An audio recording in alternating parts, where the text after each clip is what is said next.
నమస్తే. ఇప్పుడు మీరు చూడబోతున్న వీడియో ఖచ్చితంగా మీకు ఉపయోగపడుతుంది, నచ్చుతుంది కూడా. మరి మీకు నచ్చిన విషయం నాకు తెలియాలి అంటే ఈ వీడియోని మీరు లైక్ చేయాలి, షేర్ చేయాలి, అలాగే మన ఛానల్ని సబ్స్క్రైబ్ చేయాలి. మీ సపోర్ట్ని నాకు అందిస్తారు కదా. ఓకే, ఇప్పుడు వీడియోని స్టార్ట్ చేద్దాం. నమస్తే, వెల్కమ్ టు అవర్ ఛానల్. నేను పద్మిని. ప్రస్తుతంతో పాటు ప్రముఖ ఆధ్యాత్మికవేత్త, ప్రముఖ న్యూమరాలజిస్ట్, లక్ష్మీ నరసింహస్వామి ఉపాసకురాలు శ్రీమతి స్రవంతి గారు మనతో పాటు ఉన్నారు. మాట్లాడదాం. నమస్తే అక్క. నమస్తే పద్మిని. అక్క, యాజ్ అ న్యూమరాలజిస్ట్ మీరు చాలా సార్లు చెప్పారు మన వీడియోస్ లో, ఒక నంబర్ రిపీట్ అవుతోంది అని అంటే అది నిజంగా చాలా లక్తో కూడుకున్నటువంటిది అని చెప్తూ ఉంటారు. డేట్ ఆఫ్ బర్త్, మన డేట్ ఆఫ్ బర్త్ అనేది డెఫినెట్ గా what are we and what we are going to become అనేది అదే ఆన్సర్ చెప్పేస్తుంది కదా. డెస్టినీ అండ్ బర్త్ డేట్ కూడా. మీరు దేనికి ఎక్కువ ఇంపార్టెన్స్ ఇస్తారక్క, బర్త్ కా డెస్టినీకా? రెండిటికి సమానమైన ఇంపార్టెన్స్ ఉంటుంది పద్మిని. కాకపోతే బర్త్ నెంబర్ ఏంటంటే మనం ఏంటి అనేది క్లియర్ గా ఎక్స్ప్లెయిన్ చేస్తుంది. క్యారెక్టర్ ని చెప్తుందా? క్యారెక్టర్ అని చెప్పేస్తుంది. మనం ఏంటి అనేది మనకి ప్రస్ఫుటంగా అర్థం అనమాట. ఇంకా మన ఆలోచనలకే కానివ్వు, మన జీవన విధానమే కానివ్వు, ఏదైనా ఒక అర్థం అనమాట. ఇంకా అయితే 1 నుంచి 31 వరకు డేట్స్ ఉన్నాయి. వీటిల్లో ఏది పవర్ఫుల్ అంటే ఏది చెప్తారక్క? 11. అవునా? 11 చాలా పవర్ఫుల్. అయితే ఏ సిరీస్ లో మనం చూసుకుంటే గనక 2 సిరీస్ లో చూసుకుంటే 11 చాలా పవర్ఫుల్. అది కూడా డేట్స్ ఆఫ్ బర్త్ అన్నిట్లోకి కూడా 11 చాలా పవర్ఫుల్. ఎందుకంటే 1 రిపీట్ అయింది కాబట్టి. 1 అంటే సన్ నెంబర్ కదా, సో అదే నెంబర్ రిపీట్ అయింది కాబట్టి 11 పవర్ఫుల్ అని చెప్పుకోవచ్చు. అండ్ ఇంకోటి ఏంటంటే వీళ్ళు చూడ్డానికి కూడా చాలా బాగుంటారు. 1+1 2 వస్తుంది కదా. ఎవరైతే 2 డెస్టినీ నెంబర్ ఉంటుందో, లేదు ఎవరిదైతే బర్త్ నెంబర్ 2 ఉంటుందో ప్రత్యేకంగా, వాళ్ళు చాలా అందంగా ఉంటారు అనమాట. అయితే ఎందుకంటే చంద్రుడికి రిలేటెడ్ కాబట్టి. అలాగే అమాయకత్వం కూడా ఉంటుంది. అందరూ మంచి వాళ్ళు అని అనుకుని ఫీల్ అవుతారు. మోసపోతారా మరి తద్వారా? మోసం పోవడం అనేది వీళ్ళ జీవితంలో ఒక, దాన్ని ఏమంటారు, అలా కాదు, జన్మ హక్కు. 2 డెస్టినీ నెంబర్ అయినా సరే, 2 బర్త్ నెంబర్ అయినా సరే తొందరగా మోసపోతారు, నమ్మేస్తారు. అంటే అవతల వాళ్ళు ఇలా ఇలా అని కొంతమంది ఎంత చక్కగా చెప్తారంటే ఎక్కడ అబద్ధం చెప్తున్నట్టుగా తెలియకుండా చెప్పేస్తుంటారు. అదైతే వాళ్ళకి నిమిషంలో నమ్మేస్తారు. వాళ్ళు అలా చెప్పారు కదా, వాళ్ళు చెప్పారు, వాళ్ళు ఎందుకు అబద్ధం చెప్తారు అన్న ఆలోచన కూడా ఉండదు. అబద్ధం చెప్తారేమో అన్న ఆలోచన కూడా ఉండదు అనమాట. నమ్మేస్తారు. వాళ్ళ మంచితనము అనేది వీళ్ళకి వెన్నతో పెట్టిన విద్య. మంచిగా ఉంటారు, చాలా స్మూత్ గా ఉంటారు, సాఫ్ట్ గా మాట్లాడతారు, కోపం తొందరగా రాదు. ఇలాంటివన్నీ వీళ్ళ క్వాలిటీస్ బర్త్ నెంబర్ 2 ఉన్న వాళ్ళందరికీ. కానీ మోసపోతారు అనమాట. కాబట్టి ఆయన మోసపోకుండా ఉండాలి అని అంటే గనక ప్రతిరోజు నైట్ చంద్రుడికి దండం పెట్టుకోవాలి. దండం పెట్టుకుంటే ఆ మోసపోవడం అనేది నెమ్మది నెమ్మదిగా తగ్గిపోతూ ఉంటుంది. తగ్గిపోయి స్ఫురణకు వస్తుంది. అయ్యో వీళ్ళు మన కోసం మంచిగా చెప్తున్నారా లేదా, వీళ్ళు మనకి ఏం ఆలోచించి ఏం ఆశించి మనతో మంచిగా మాట్లాడుతున్నారు, లేదు అంటే మామూలుగా ఫ్రెండ్లీగా ఉంటున్నారు, ఇవన్నీ కూడా డిఫరెన్స్ కనిపెట్టిపోతుంది అనమాట. కానీ ప్రతిరోజు చంద్రుడికి దండం పెట్టుకోవడం అనేది ఇంపార్టెంట్. రోజు నైట్ పడుకునేటప్పుడు బయటకు వచ్చి బాల్కనీలో చక్కగా చంద్రుడిని చూసి దండం పెట్టుకుని, దండం పెట్టుకుంటే చాలు, ఇంకే కోరిక కోరక్కర్లేదు అనమాట. అలా మనం దానికి రెమెడీ చెప్పచ్చు.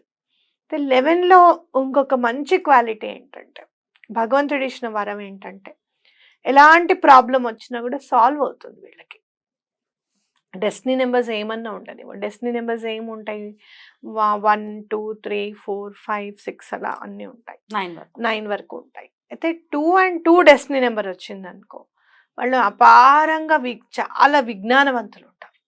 చాలా మన కంచి పరమాచారి గారిది 2 and 2 డెస్టినీ నెంబర్ అనమాట. Birth number 2, destiny number 2. అందుకే చూడు, ఆయన నవ్వుతే ఆ నవ్వు నుంచి మనం చూపు మరల్చుకోలేమన్నమాట. చూస్తూ ఉండాలనిపిస్తుంది ఆయనని. ఆయన ఫోటో కూడా మీరు ఎప్పుడైనా చూడండి, ఆయనను చూస్తూ ఉంటే చూస్తూనే ఉండాలనిపిస్తుంది మనకి. అది కళ్ళలో తెలిసిపోతుంది మనకి. ఇట్లా అనమాట. అందులో పరమాత్ముడు, ఇంకా పరశంకరులు, ఇంకేం కావాలి. సో అట్లా బర్త్ నెంబర్ 2, డెస్టినీ నెంబర్ 2 ఉన్న వాళ్ళు కూడా చాలా విజ్ఞానవంతులు అవుతారు. అయితే అలా ఉన్నా కూడా ఇంకా మాకేవో ప్రాబ్లమ్స్ ఉన్నాయి అని అంటే సిగ్నేచర్లో ఏదో తేడా నెంబర్, పడని నెంబర్ ఉండొచ్చు వాళ్ళకి. మానసికంగా ఏదైనా ప్రాబ్లం పడుతున్నారు, డబ్బులకు ఇబ్బంది పడుతున్నారు అని అంటే సిగ్నేచర్ నెంబర్ వల్లే అయి ఉండొచ్చు. మరి 2కి పడని నంబర్స్ ఏంటక్క? 2కి పడని నెంబర్స్ అంటే 8. మానసికంగా సంసిద్ధంగా ఉండరు కదా తొందరగా. వీళ్ళు ఏంటంటే ప్రాబ్లం 2 ఏంటంటే డెసిషన్ మేకింగ్ ఉండదు.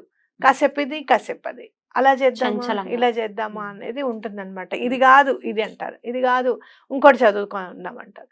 ఆ డెసిషన్ మేకింగ్ లేకపోయేసరికి సాటర్న్కి కోపం వస్తుంది డెస్టినీ నెంబర్ 8 ఉంటే. అందుకని ఇబ్బంది పెడుతూ ఉంటాడు అనమాట. అదే మనం సిగ్నేచర్ కరెక్షన్ చేయించుకున్నాం అనుకో, కరెక్ట్ నెంబర్లో ఉంటే చాలా బాగుంటుంది. సో 1 to 9 ఒకసారి చెప్పుకుందాం అక్క. 2కి ఒకవేళ డెస్టినీ అంటే 1 ఉంటే ఎలా ఉంటుంది వాళ్ళ ఫ్యూచర్? అన్నీ ఉన్నాయి, ఎక్కడో ఒక చోట ఆగిపోయిందండి మా లైఫ్ అని ఉంటుంది వీళ్ళకి. అన్ని పనులు అయిపోతాయి, మేజర్ ఇంపార్టెంట్ పని ఆగిపోతుంది అనమాట. అది 2-1 కావచ్చు, 1-2 కావచ్చు. ఇదే 2 and 2 ఇప్పుడు ఆల్రెడీ చెప్పారు. అవును. 2 and 3 అక్క. 2 and 3 చూసుకుంటే మనకి గురువు చంద్రుడు కలిస్తే యోగిస్తారు అని చెప్తారు కదా, గజకేసరి యోగం ఉంటుంది కదా, అలా ఉంటుంది. అట్ ద సేమ్ టైం వాళ్ళ సిగ్నేచర్స్ లో 6 అనేది ఉండకూడదు, 3 and 6 ఉండకూడదు. కాబట్టి అది వాళ్ళకి తెలియదు. కాబట్టి ఖచ్చితంగా 2 and 3 ఉంటే గనక న్యూమరాలజిస్ట్ దగ్గరికి వెళ్ళడము, ఆ సిగ్నేచర్ సరైన దాంట్లో ఉందా లేదా అని చెక్ చేయించుకోవడం అనేది చాలా ఇంపార్టెంట్. ఎందుకంటే భగవంతుడి దయ వల్ల మంచి డేట్ ఆఫ్ బర్త్ లో పుట్టారు చక్కగా. వీళ్ళకి ఆలోచన కూడా బాగా ఉంటుంది, హెల్పింగ్ చేయాలన్న ఆలోచన ఉంటుంది, హెల్ప్ చేయాలి. వాళ్ళ దగ్గర డబ్బు ఉండాలే కానీ ట్రస్ట్ పెట్టడానికి కూడా రెడీ అవుతారు. హెల్పింగ్ నేచర్ అలా అంత మంచి మనసు ప్లస్ హెల్పింగ్ నేచర్. గురువు చంద్రుడు కలిస్తే ఇంకా మంచితనానికి లోటే ఉంది, ఇంకా బ్యాంక్ ఉన్నట్టే అక్కడ. మంచితనం బ్యాంక్ లో ఉండట్టే, కానీ అది యూజ్ అవ్వాలి, కరెక్ట్ టైంకి యూజ్ అవ్వాలి అని అనుకున్నప్పుడు దానికి తగ్గ సిగ్నేచర్ ఉంటే ఇంకొంచెం వెలుగు అనేది వాళ్ళ జీవితాల్లో ఉంటుంది. అండ్ మోర్ ఓవర్ వీళ్ళు ఏంటంటే ఆ మంచితనం వల్ల వేరే వాళ్ళకి సహాయం చేసి మోసపోయిన వాళ్ళు అయి ఉంటారు ఎక్కడో అక్కడ. దానివల్ల విసుగొచ్చేస్తుంది వీళ్ళ మీద, వీళ్ళకి కోపం వస్తుంది. వీళ్ళ ఇంట్లో వాళ్ళందరూ కూడా ఏం రాజయోగమో ఏంటో, వీళ్ళ గజకేసరి యోగం ఖచ్చితంగా జాతకాల్లో కూడా కనపడుతూ ఉంటుంది. అప్పుడు అలా జరిగి ఉండకూడదే అని అంటూ ఉంటారు అనమాట ఆస్ట్రాలజిస్ట్. ఏముంది లేండి, ఆయన తెచ్చిన దానికంటే పెట్టిందే ఎక్కువ. బయట వాళ్ళకి పెట్టమనండి, మా బాగా పెడతారు, మా దాకా వచ్చేటప్పటికే బాధ. ఈ మాటలన్నీ వింటూనే ఉంటారు వీళ్ళు పాపం. కాబట్టి అది ఖచ్చితంగా అది చూసుకోవాలి. 2 and 4 అక్క. 2 and 4 చాలా బాగుంటుంది. మంచి సాఫ్ట్వేర్లోకి వెళ్ళడానికి అవకాశం ఉంటుంది, కెమెరామెన్స్ అవ్వడానికి అవకాశం ఉంటుంది, బ్యాంకింగ్ సెక్టార్స్లో ఉండడానికి అవకాశం ఉంటుంది. కంప్యూటర్స్ అంటే చాలా ఇంట్రెస్ట్ ఉంటుంది, ఫాస్ట్గా నేర్చుకుంటారు. అలాగే వీళ్ళకి అంటే వెళ్ళాలి అని అనుకుంటారు ఆర్మీలోకి, కానీ వెళ్ళలేరు. రెడీ అవుతారు, కానీ ఇంట్లో వాళ్ళు పాపం, ఇంట్లో వాళ్ళని ఎవరు చూస్తారు, మనం దేశం కోసం వెళ్ళిపోతే అనే ఫీలింగ్తో ఆగిపోయి ఉంటారు. మోస్ట్గా ఇంకా చెప్పాలి అంటే పోలీస్ ఆఫీసర్స్ అవ్వాలని కూడా లాస్ట్ మినిట్లో సంకల్పం మారిపోవడము, లేకపోతే జస్ట్ 1 or 2 మార్క్స్లో ఆ ఎగ్జామ్లో త్రూ అవ్వకపోవడము, ఇలాంటివి జరుగుతూ ఉంటాయి అన్నమాట. సో 2 and 4 కూడా చాలా మంచిదే. 2 and 5 అక్క. 2 and 5 వక్తలు, ఇంకా వాళ్ళు చెప్పిందే నిజం, వాళ్ళు చెప్పిందే వేదం అని అనిపించేస్తారు. వాళ్ళు చెప్పింది నిజమైనా కాకపోయినా ఏదైనా కానీ నువ్వు చెప్పింది వాళ్ళతో పెట్టుకోవడం ఎందుకు, సరే అంటే సరిపోతుంది కదా అని అన్నట్టుగా మాట్లాడతారు.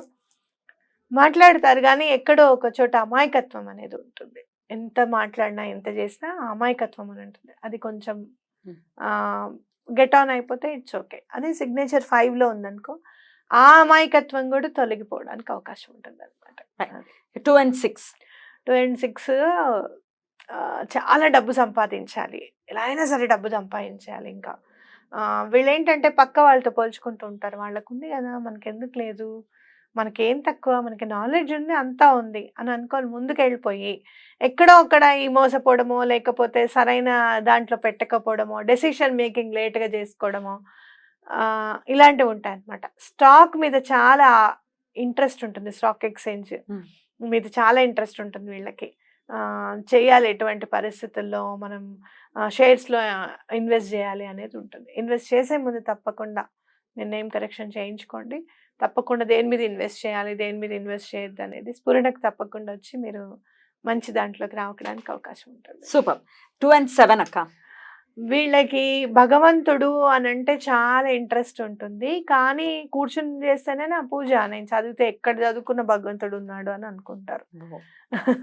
భగవంతుడు లేడు అని కాదు. కానీ పూజలు చేస్తేనే దేవుడు కాదు అనేది గట్టిగా నమ్ముతారు.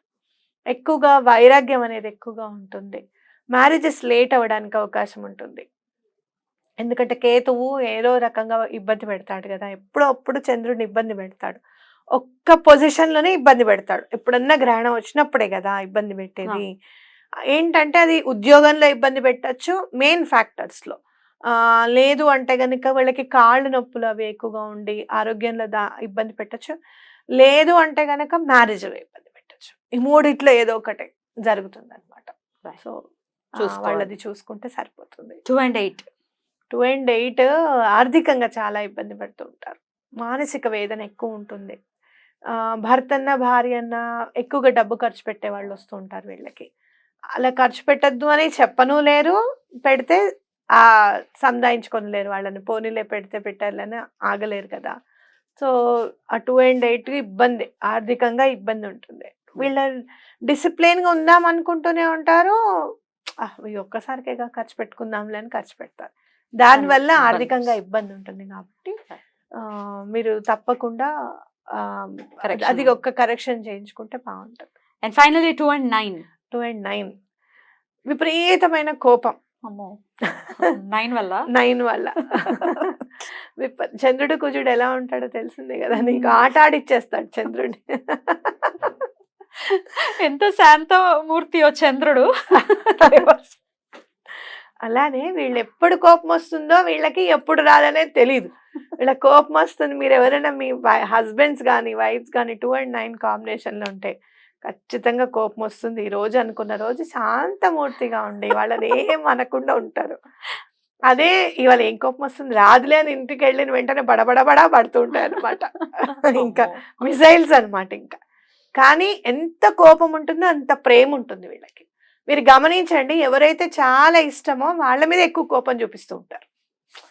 అది వాళ్ళు తెలుసుకోలేరు.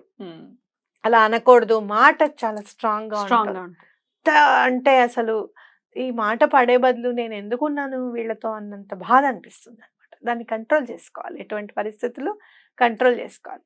అన్ని సిగ్నేచర్స్తోనే అవుతాయా అని అంటే నేను చెప్తాను, ఒకసారి విన్న తర్వాత మానసికంగా మనం సంసిద్ధమై మన బుర్రకి ఇది కాదు నువ్వు ఇలా ఉండాలి అని అన్నప్పుడు అలాంటి వైబ్రేషన్ తీసుకుంటుంది మన బ్రెయిన్ అని ఖచ్చితంగా చెప్పుకోవచ్చు. కాబట్టి మీరు ఎక్కువ ఎవరి మీద అయితే ప్రేమ చూపిస్తారో వాళ్ళ మీద అరవకుండా ఉండాలి అనేది అనుకోండి మీరు గట్టిగా ఫస్ట్. అప్పుడు రోజులో 2 సార్లు అరిచేది ఒకసారి అరుస్తారు. అరవరని నేను చెప్పను. తొందరగా ఎట్లా కోపం అంటే వీళ్ళకి పాలు మనం పొంగిపోయిన తర్వాత కామైపోతాయి చూసావా, అంత ఫస్ట్ చెప్పేసి తర్వాత మిగతా చెప్తాం. టూస్ ఏంటంటే ఇంకోటి అట్రాక్ట్ అయిపోతారు బాగా. వాళ్ళని చూస్తే వాళ్ళని అలా చూస్తూనే ఉండాలి అని అనిపిస్తుంది అనమాట. అది వాళ్ళ అట్రాక్షన్ అనేది భగవంతుడు వాళ్ళకి ఇచ్చిన వరం. చాలా అద్భుతంగా చెప్పారక్క. Thank you so very much. నమస్తే. నమస్తే.